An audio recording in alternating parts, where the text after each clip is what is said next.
Look at your feet. Whatever is on them right now, slash sneakers, boots, sandals, slippers, take it off for a second. Actually, take it off, but feel the floor. Now imagine that is every surface you will ever walk on slash for the rest of your life. Gravel, frozen mud, sun-baked rock, thorns, the bathroom floor at a gas station. That is the world without shoes. And for the overwhelming majority of our species' existence, slash that is exactly how we lived. Barefoot. Every step, every hunt, every migration across a continent. Slash on bare skin. The human foot is a remarkable piece of engineering. 26 bones, 33 joints, more than 100 muscles, tendons, and ligaments, all working together to let you walk upright on two legs. Something almost no other animal on Earth does full-time. But there is a limit to what skin and bone can absorb. And somewhere slash tens of thousands of years ago, someone looked down at their cracked slash bleeding frozen feet and thought, there has to be something I can put on these. That thought led to a global industry worth hundreds of billions of dollars. It started with a piece of dead animal slash wrapped around a foot. So when did humans first put something on their feet? That is the question. But there is a second question hiding underneath it, and it is the more interesting one, because a shoe is a tool slash, and tools do not just do work on the world. Over enough time slash they do work on the world. Body holding them, we built shoes to protect the foot. Then the shoe started changing the foot it was built to protect. That process began roughly 40,000 years ago, and it has not stopped. Here is the problem with dating the first shoe. Shoes rot, slash leather decays, plant fiber disintegrates. A stone tool can sit in the ground for 2 million years and look roughly the same.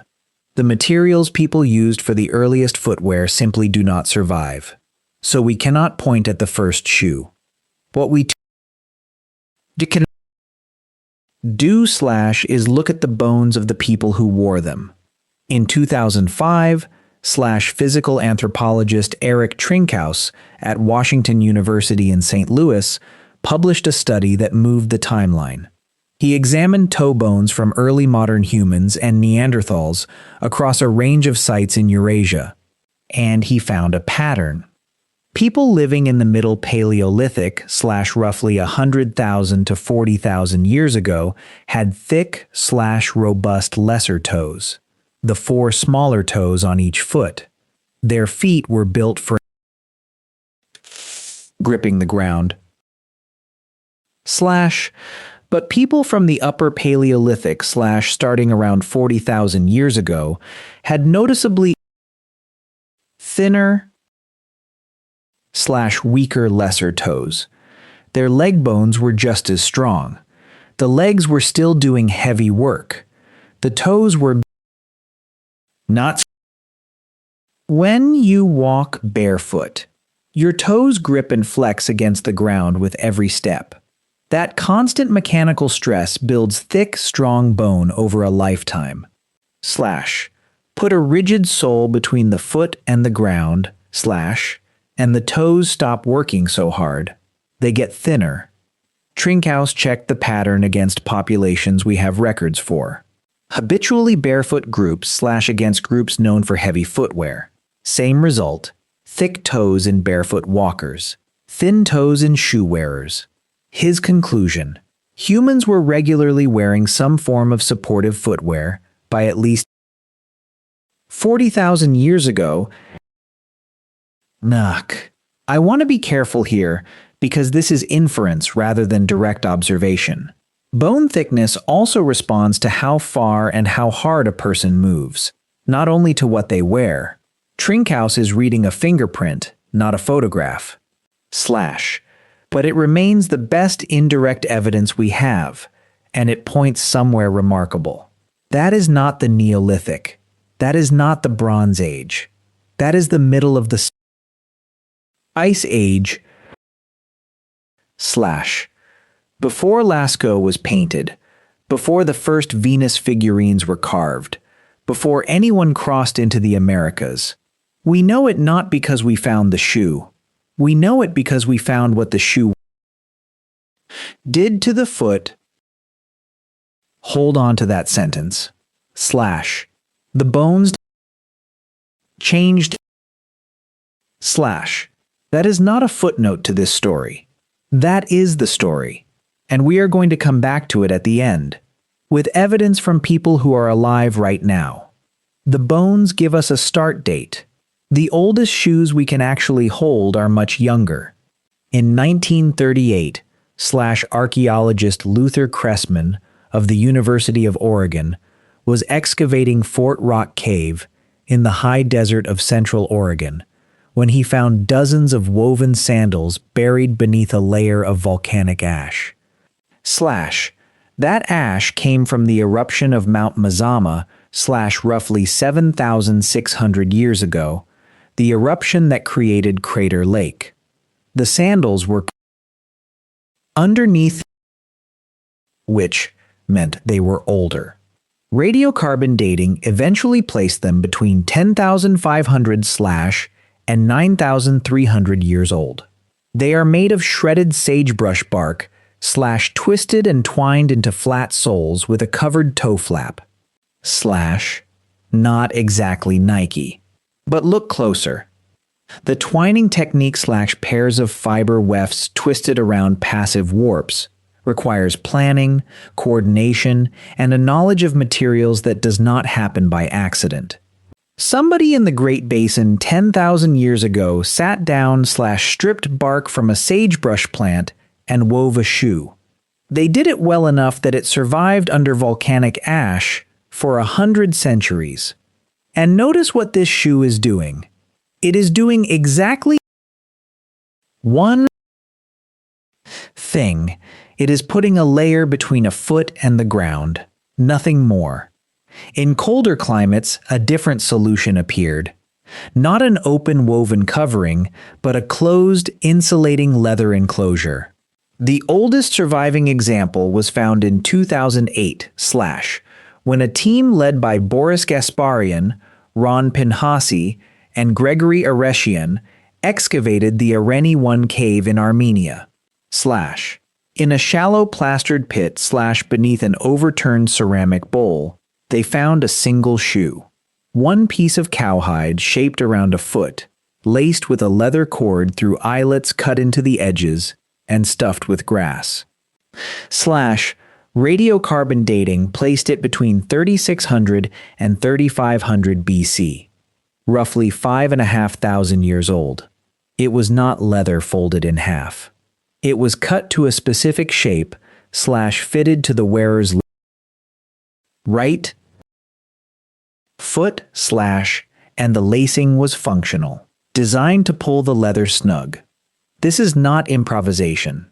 This is shoemaking. But if you want to see prehistoric footwear at its absolute peak, you look at a dead man found in the Alps. In 1991 two hikers found a body melting out of a glacier near the Austrian-Italian border. He was roughly 5,300 years old. We call him Otzi. His shoes were a masterpiece.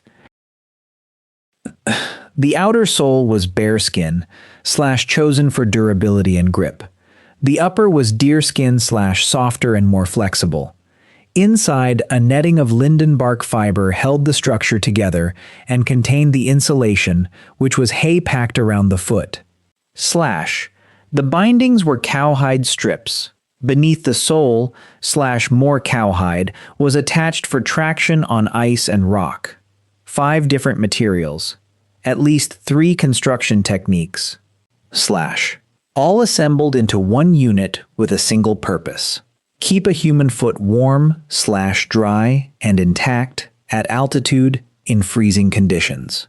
Researcher Petr Hlavacek built replicas and tested them in the Alps. They worked No blisters. Comfortable and dry between -5 and -10 degrees Celsius.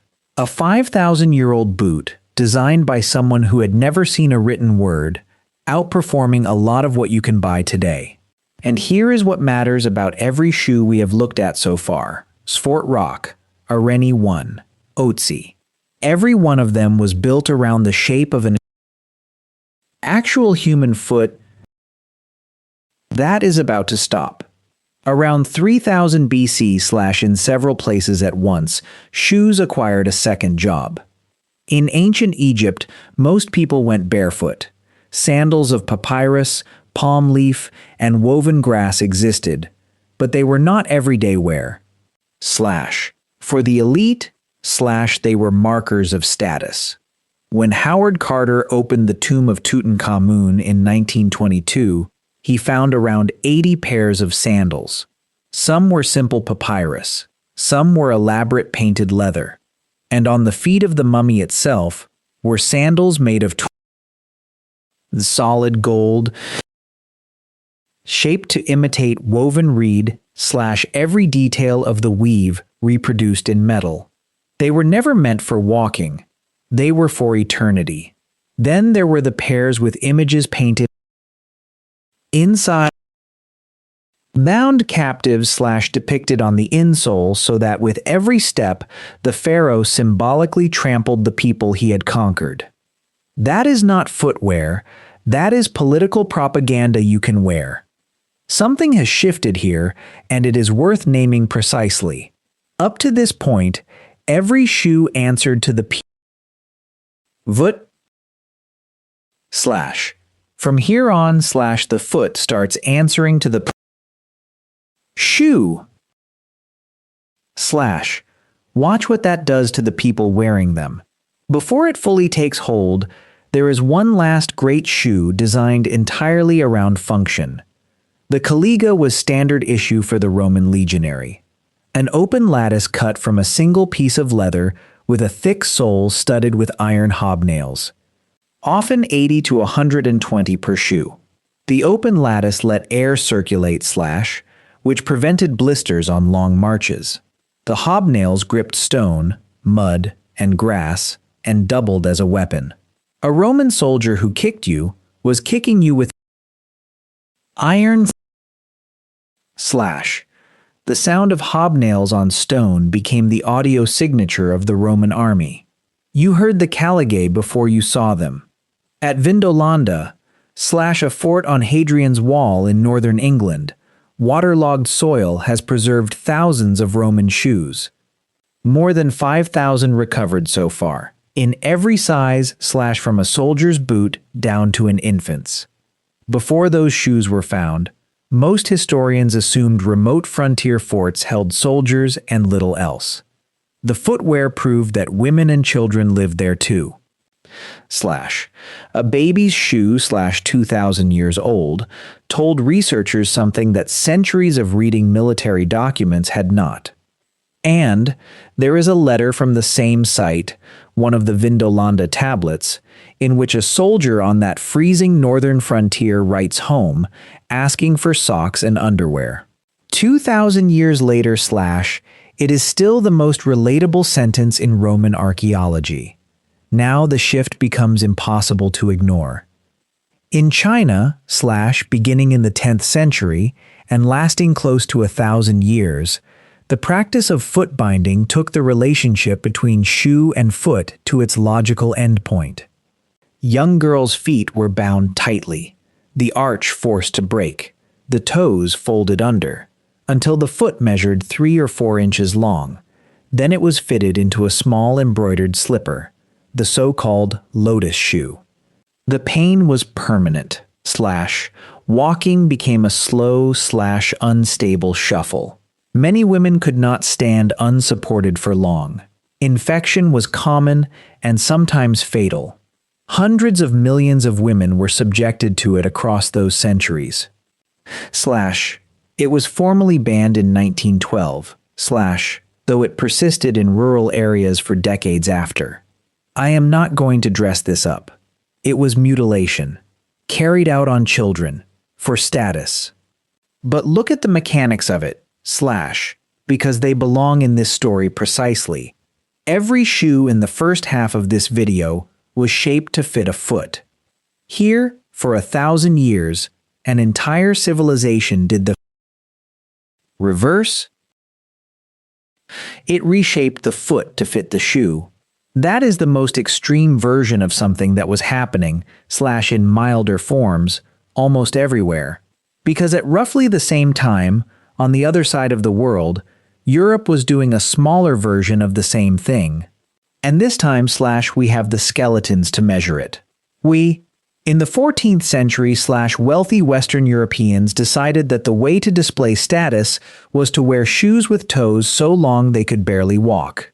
The Poulaine, also called the Trinkaus, an elongated point that could extend up to 2 feet beyond the actual foot, stuffed with moss or wool to hold it rigid.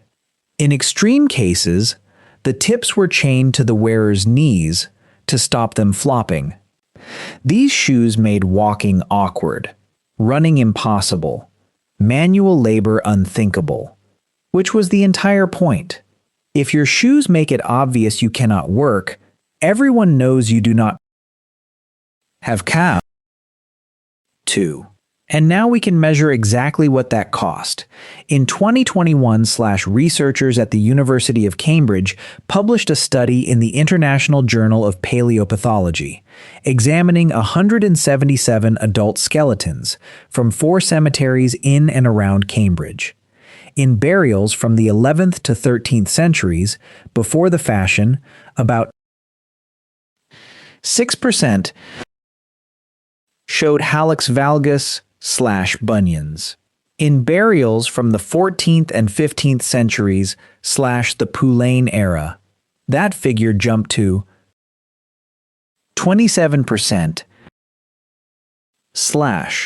Among the wealthy buried in high-status friary grounds, it reached 43%, and the individuals with bunions were significantly more likely to show fractures consistent with falls. Read that again. A fashion in footwear deformed the feet of the people who could afford it, and then knocked them over. The shoe was no longer protecting the foot. The foot was paying for the shoe. The same pattern repeats with heels. In 10th century Persia cavalry wore heeled boots for a specific mechanical reason. The heel locked into the stirrup, letting a rider stand and shoot while moving. A functional solution to a real problem. That at least is the account most often given. It comes largely from Elizabeth Semmelhack of the Bata Shoe Museum, and it is a reconstruction rather than a documented chain. What is better attested is what happened when Persian diplomats reached European courts in the late 1500s. European aristocrats took the heel and stripped the function out of it. Louis XIV, who was not a tall man, wore heels with red soles and restricted that color to his inner circle. A device for staying stable on a horse became a device for standing above other people, and it altered how an entire class walked. Then there is the detail almost nobody knows. For most of the history of footwear there was no such thing as a left shoe and a right shoe. Shoes were built on straight lasts, symmetrical forms producing 2 identical shoes. You soaked them and wore them until the leather gave way to one foot or the other, and you swapped them between feet daily to spread the wear. That was standard practice from roughly 1600 until the middle of the 1800s. William Young a cobbler in Philadelphia is usually credited with distinct left and right shoes around 1818. But they did not become normal until industrial manufacturing made asymmetrical lasts cheap in the 1850s and 60s. 250 years of shoes that did not acknowledge that your left foot and your right foot are different shapes. The foot was expected to adapt. It usually did. For all of this, shoes remained expensive. Every pair was made by hand. A skilled cobbler produced a few pairs a day. Many people especially the poor owned one pair or none at all. Then in 1883, a young inventor named Jan Ernst Matzeliger patented something the industry had been trying and failing to automate for decades. Matzeliger was born in Suriname, the son of a Dutch engineer and a Surinamese woman of African descent. He arrived in the United States at 19, spoke little English, and ended up working in a shoe factory in Lynn, Massachusetts. The step he solved is called lasting. Stretching the leather upper over the form and attaching it to the sole. It is the most skill-dependent operation in shoemaking, and until Matzeliger, it could only be done by hand. A skilled hand laster managed about 50 pairs in a 10-hour day. Matzeliger's machine could produce several hundred gooks. He died of tuberculosis in 1889, at 36. He never saw what it became, but his machine did to shoes what the printing press did to books. Within a generation, footwear went from a luxury to a baseline assumption. Today, the global industry turns out somewhere around 24 billion pairs a year, more than 3 pairs for every person alive, which means that for the first time in 40,000 years, nearly every human foot on Earth spends nearly every day inside a shoe. Hold that thought too. One more ingredient was needed. In 1839, in Woburn, Massachusetts, Charles Goodyear found that heating rubber with sulfur produced a stable flexible durable material. He called it vulcanization. The story is usually told as a lucky accident. It is closer to the truth to say he had been chasing the problem obsessively for years, through bankruptcy and debtor's prison, and one of thousands of attempts finally landed. Before that, natural rubber was almost useless for footwear. It melted in heat and cracked in cold. Afterwards, it became the ideal sole: flexible, grippy, waterproof, silent. That last property is where the word sneaker comes from. Rubber soles made no sound on a hard floor. You could sneak. By 1916, the U.S. Rubber Company was selling Keds. In 1917, Converse released the All-Star. And in 1971, a track coach at the University of Oregon named Bill Bowerman, frustrated by poor grip on new synthetic running surfaces, poured liquid rubber into his wife's waffle iron to see whether the grid pattern would work as a tread. It ruined the waffle iron. The prototype worked. That sole became the foundation of a company called Nike, and a breakfast appliance became the template for modern running. Now, go back to those toe bones. 40,000 years ago, something got between the human foot and the ground. And within a few thousand years, the skeleton recorded it. Thinner toes. Less gripping, less work. Daniel Lieberman, a professor of biological sciences at Harvard, has spent years studying what modern footwear does to that same system. Comparing habitually barefoot populations with habitually shod ones, his group has documented consistent differences. Barefoot walkers and runners tend to land toward the middle or front of the foot. People in modern cushioned shoes tend to land on the heel, which sends a sharper impact spike up through the leg. Habitually barefoot populations tend to have stronger arches and stronger intrinsic foot muscles, the small muscles inside the foot itself that hold its shape. Here is the honest limit of that research, and it matters. What Lieberman has shown is a difference in mechanics and muscle strength. What has not been shown in any strong trial is that switching to barefoot running will make you less likely to get injured. People who make that leap too quickly break bones in their feet. Lieberman himself is careful to say he is not against shoes, but set his findings beside Trinkaus's and something uncomfortable comes into focus. Trinkaus measured a foot that changed when we first put something under it. Lieberman is measuring a foot that is still changing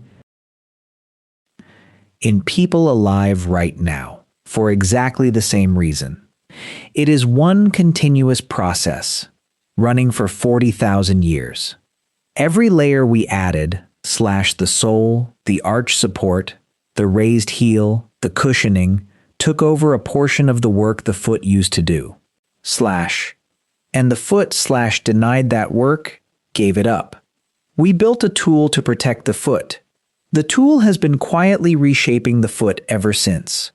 So, when did humans first put something on their feet? The honest answer comes in layers. The skeletal evidence, read by Trinkaus, points to regular footwear use by roughly 40,000 years ago. An inference, not an object. The oldest surviving shoes, the Fort Rock sandals, are about 10,000 years old.